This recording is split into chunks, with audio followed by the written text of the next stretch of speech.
438장. 내 영혼이 은총 입어.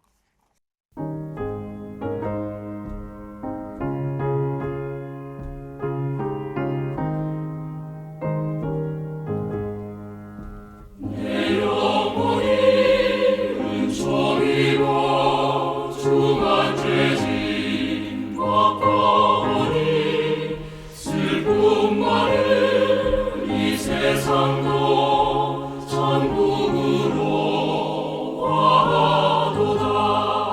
할렐루야 찬양하세. 내 모든 죄 사함받고 주 예수와 동행하니 그 어디나 하늘나라. 주의 얼굴 뵙기 전에 멀리 뵈던 하늘나라.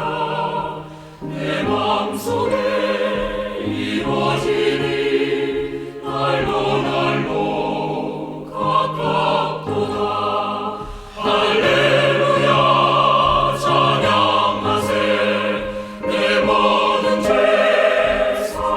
사함받고 주 예수와 동행하니 그 어디나 하늘나라.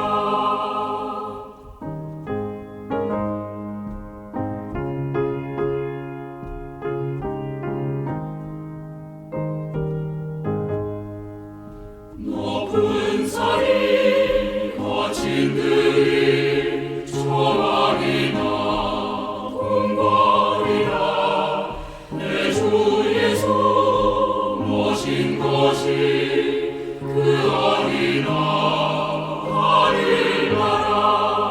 할렐루야 찬양하세.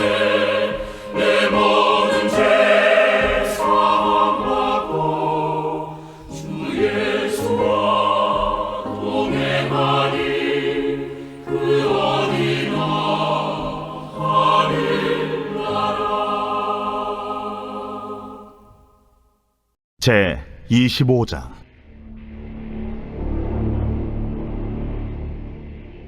여호와께서 모세에게 말씀하여 이르시되 이스라엘 자손에게 명령하여 내게 예물을 가져오라 하고 기쁜 마음으로 내는 자가 내게 바치는 모든 것을 너희는 받을지니라. 너희가 그들에게서 받을 예물은 이러하니 금과 은과 놋과 청색, 자색, 홍색 실과 가는 배실과 염소 털과 붉은 물들인 순양의 가죽과 해달의 가죽과 조각목과 등이와 관유에 드는 향료와 분향할 향을 만들 향품과 호마노며 에봇과 흉패에 물릴 보석이니라. 내가 그들 중에 거할 성소를 그들이 나를 위하여 짓되 물은 내가 네게 보이는 모양대로 장막을 짓고 기구들도 그 모양을 따라 지을지니라.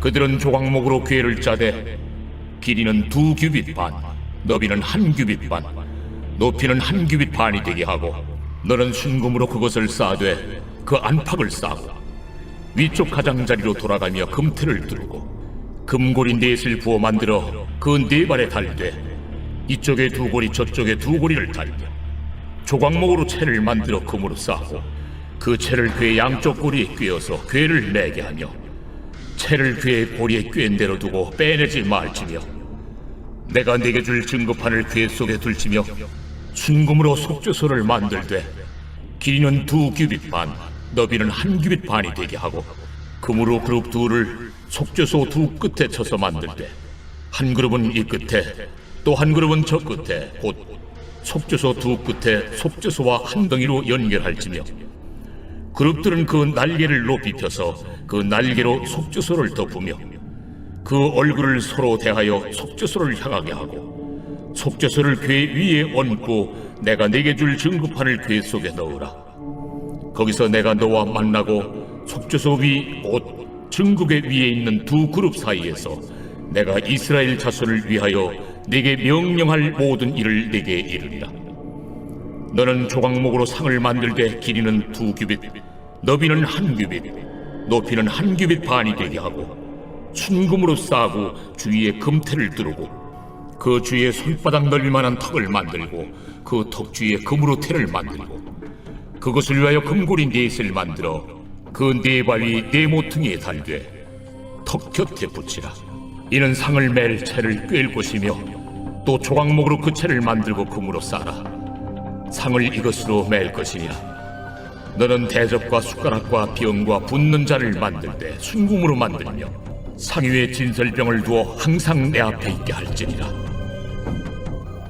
너는 순금으로 등잔대를 쳐 만들되 그 밑판과 줄기와 잔과 꽃받침과 꽃을 한 덩어리로 연결하고 가지 6을 등잔대 곁에서 나오게 하되 다른 3가지는 이쪽으로 나오고 다른 3가지는 저쪽으로 나오게 하며 이쪽 가지에 살구꽃 형상의 잔 셋과 꽃받침과 꽃이 있게 하고 저쪽 가지에도 살구꽃 형상의 잔 셋과 꽃받침과 꽃이 있게 하여 등잔대에서 나온 가지 6을 갖게 할지며 등잔대 줄기에는 살구꽃 형상의 잔 넷과 꽃받침과 꽃이 있게 하고 등잔대에서 나온 가지 6을 위하여 꽃받침이 있게 하되 2가지 아래에 한 꽃받침이 있어 줄기와 연결하며 또 2가지 아래에 한 꽃받침이 있어 줄기와 연결하며 또 2가지 아래에 한 꽃받침이 있어 줄기와 연결하게 하고 그 꽃받침과 가지를 줄기와 연결하여 전부를 순금으로 쳐 만들고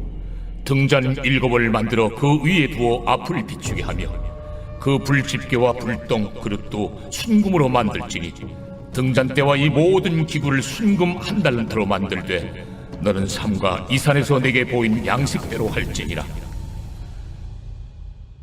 우리는 출애굽기를 주로 무슨 책으로 기억을 할까요? 이스라엘 백성이 애굽을 탈출한 내용을 기록한 책으로 우리는 보통 기억을 합니다. 제목조차도 출애굽기여서 그런지 우리는 보통 출애굽기의 내용을 이스라엘의 출애굽으로만 기억할 때가 정말 많습니다. 그런데 그거 아십니까? 이스라엘의 출애굽의 내용은 책의 4분의 1 정도밖에 안 됩니다.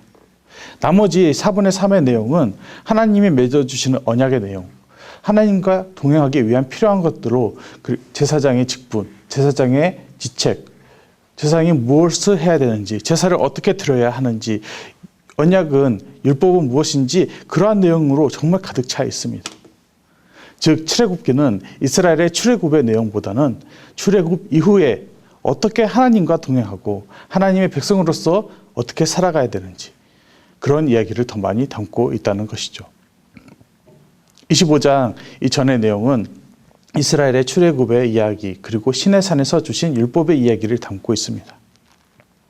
가장 재미있고 흥미로운 이야기는 이제 끝났고 이제 가장 중요하지만 어려운 이야기가 남아 있습니다. 하나님은 모세에게 율법을 주셨고 언약을 맺으셨습니다. 이스라엘 백성에게 이렇게 얘기하셨죠. 하나님은 너희는 이제 나의 백성이다. 나의 백성으로서 지켜야 할 율법을 주겠다. 이렇게 하나님은 이스라엘 백성과 언약을 맺으셨고 십계명을 주셨습니다. 그리고 이제 하나님의 이 언약을 이 율법을 어떻게 시행하고 어떻게 지켜야 할지의 이야기가 등장하는 것이죠. 어떻게 하나님과 교제하고 함께하고 동행할지의 내용이 25장부터 40장까지 쭉 이어집니다. 1장에서 24장까지 내용이 워낙 드라마틱해서 앞의 내용을 주로 기억하지만 25장에서 마지막 장까지의 내용은 정말 중요한 내용들로 가득 차 있습니다.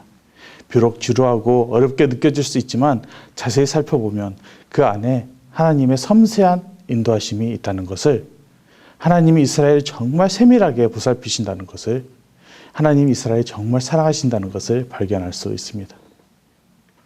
이제 말씀으로 돌아가서 함께 오늘 하나님께서 어떠한 말씀하시는지 한번 살펴보겠습니다. 1절과 2절입니다. 여호와께서 모세에게 말씀하여 이르시되 이스라엘 자손에게 명령하여 내게 예물을 가져오라 하고 기쁜 마음으로 내는 자가 내게 바치는 모든 것을 너희는 받을지니라. 하나님이 이스라엘 백성에게 예물을 가져오도록 이제 모세에게 말씀하십니다. 여기서 하나님께서 예물을 가져오라 하는 이유는 계속해서 25장을 읽으면 알 수 있듯이 바로 성막을 짓기 위해서입니다. 하나님께서 거주하실 장소를, 하나님과 이스라엘의 대화의 장소를, 만남의 장소가 필요하기 때문에 하나님께서 예물을 가져오라 이렇게 얘기하시죠. 그리고 여기서 하나님이 이스라엘 백성에게 이 예물은 내가 애굽 땅에서 너희에게 준 것이기 때문에 그냥 이것은 내 것이다, 내게 가져오라 하면서 강제로 예물을 바치라고 하신 것이 아니라 자원하는 마음으로, 기쁜 마음으로 가져오라고 하십니다. 여기서 예물을 바치라는 것은 율법이 아닙니다. 감사하는 마음으로 우리가 자원해서 드리는 것이죠. 이렇게 이제 3절에서 7절을 보시면 하나님께서 가져와야 할 예물의 목록을 쭉 얘기해 주십니다. 금, 은, 놋, 청색, 자색, 홍색 실과 가는 배실과 염소털, 붉은 물 들인 순양의 가죽과 해달의 가죽, 조각목, 기름과 향품, 그리고 보석을 가져오라고 하십니다. 이 모든 것은 성막과 제사장의 옷과 성막에 사용될 물품들을 짓기 위해서 필요한 재료들이었습니다. 이 모든 재료들은 이스라엘 백성이 애굽에서 나오면서 하나님께서 애굽 백성으로부터 빼앗아서 이스라엘에게 준 예물들이었죠. 그리고 이제 하나님께서 그 예물들을 나에게 가져와 달라고 얘기하십니다. 강제로 빼앗는 것이 아니라 너희들이 자원하는 마음으로, 기쁜 마음으로 가져오라고 하십니다. 바로 하나님과 이스라엘의 백성이 함께 교제할 수 있는 장소를 만들기 위해서입니다.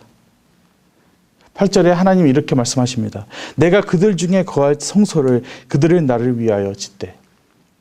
바로 하나님이 이스라엘 백성 중에 거할 성소를 지으라고 하십니다.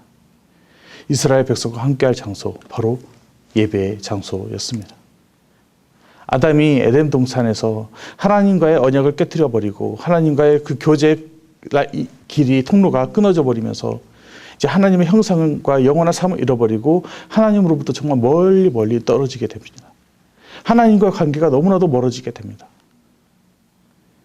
하지만 하나님은 이제 이스라엘 백성과 다시 한번 언약을 맺음으로써 관계를 회복시켜 주십니다.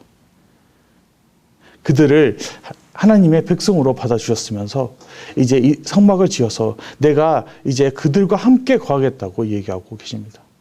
이것은 바로 관계의 회복이며 구원의 역사이며 예수 그리스도의 구원, 우리의 몸의 성전이 되는 그 영광의 역사의 시작이 되는 것입니다. 그리고 또 한 가지 놀라운 것은 이제 하나님이 원하실 때 이스라엘 백성에게 나타나서 이야기하는 것이 아니라 누군가를 통해서 이야기하는 것이 아니라 이제 그들 중에 거하시겠다고 얘기하고 계십니다. 하나님은 성막에서 이제 거하시면서 이스라엘 백성과 끊임없는 교제를 나누시기 원하는 것이죠. 하나님과 함께 대화할 수 있는 장소, 예배를 드릴 수 있는 장소가 이스라엘 백성들에게 드디어 제공된 것입니다. 하지만 여기서 하나님께서 9절에서 한 가지 조건을 거십니다. 9절입니다. 무릇 내게 보이는 모양대로 장막을 짓고 기후들도 그 모양을 따라 지을지니라. 그리고 40절에도 비슷한 내용을 언급하고 계십니다.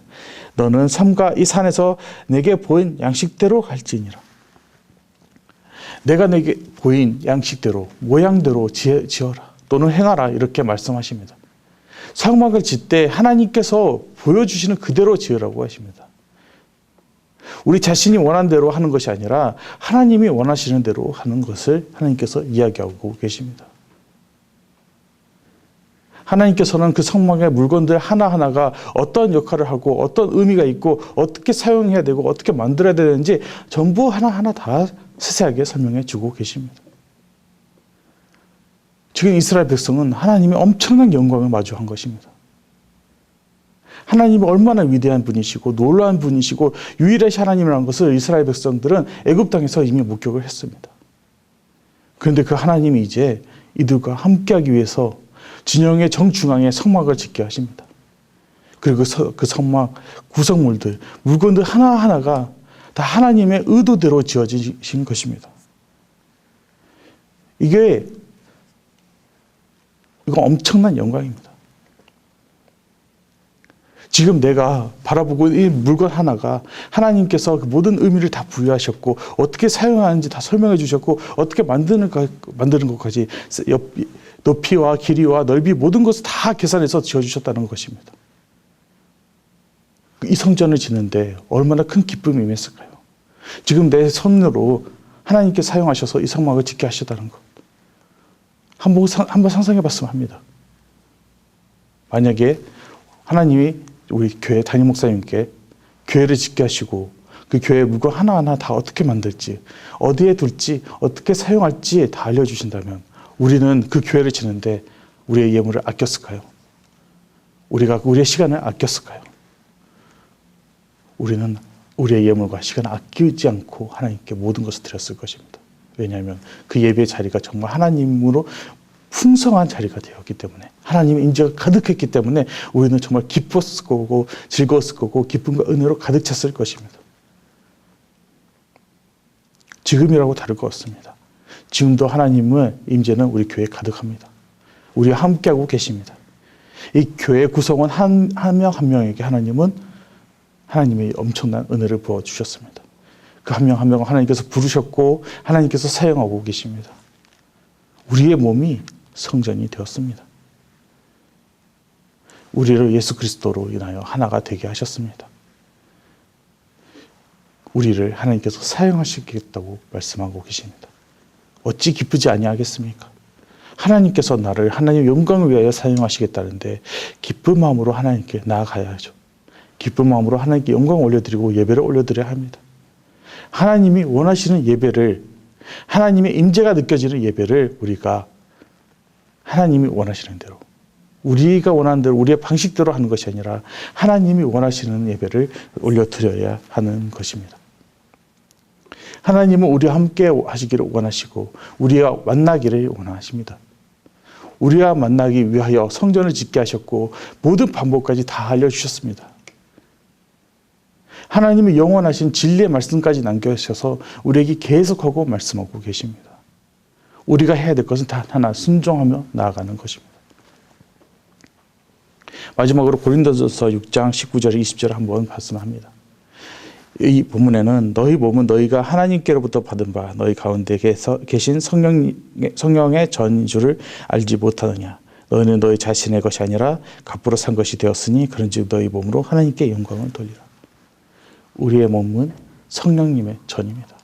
즉 하나님의 전입니다. 성전입니다. 그리고 우리의 전을 하나님은 회복시켜 주셨습니다. 무너져 있던 성전을 예수 그리스도의 보혈의 피로 다시 세워주셨습니다. 우리는 처음부터 지어질 때 하나님의 형상대로 지어졌다는 것을 잊지 말아야 합니다. 그리고 이제 하나님께서 하나님의 준비하신 모습대로 성전을 회복시켜 주셨고 우리의 형상을 다시 회복시켜 주셨습니다. 우리는 하나님의 것입니다. 당연히 하나님의 것은 하나님께 드려야 합니다. 하나님의 형상을 잃어버린 이 세상, 하나님의 성전이 여전히 세워져 있지 않는 이 무너져 있는 이곳에 하나님이 원하시는 성전을 다시 세우고 하나님의 형상을 나타내는 고백하는 홍성교회 공동체가 되기를 간절히 소망합니다. 기도하겠습니다. 하나님 아버지 감사드립니다. 천지를 창조하시고 타락한 인간을 다시 구원하시기 위하여 예수 그리스도를 보내주시어 우리의 성전을 회복시켜 주시니 감사드립니다. 우리의 삶 가운데 임재하셔서 우리의 모습을 하나님의 형상으로 회복시켜 주시는 그 놀라운 은혜를 우리가 잊지 않고 매일 간직하며 나아가게 하여 주시옵소서. 우리의 몸이 성전이 되었음을 기억하고 항상 하나님 앞에 거룩한 백성으로 나아갈 수 있도록 우리를 인도하여 주시옵소서. 오늘도 세상으로 나아갈 때 하나님께서 회복시켜 주신 성전을 세상에 나타내어 주님의 그 놀라운 영광이 나타나게 하여 주시옵소서. 주님께 감사드리며 주 예수 그리스도의 이름으로 기도드렸습니다. 아멘.